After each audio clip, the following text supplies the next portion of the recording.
سويسي، في حد في ايطاليا بيقبض 6000 يورو؟ اه، في مصنع بس تطبع.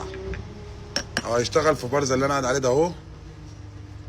هيقعد على لوح التلج، هيشوف ساقع هيقول اح، هيشوف سخن هيقول يح. انتوا بتصدقوا مين يا جدعان؟ بص يا صاحبي، هلخص لكم الشغل هنا في ايطاليا.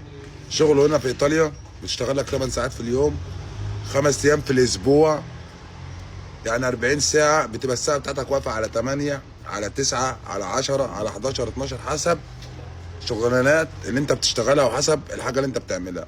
يعني بتطلع في اخر الشهر من اول 1200 يورو لحد 2000 2200 يورو المرتبات اللي هي بتاعت ايطاليا. 6000 يورو دول بقى مفيش حد بياخدهم. في شغلانات تانية زي لو انت شيف شاطر وشيف قديم بتاخد لك 3000 يورو. في لو انت لحام ولحام شاطر بتاخد لك توصل ل 3000 يورو. بعض شغلانات، انما المرتب الحقيقي بتاع ايطاليا بيبدا من 1300 يورو 1200 يورو لحد 1600، وبعد ال 1600 بيوصل لحد 2000 على الدغري. انما كله تدليك عواميد.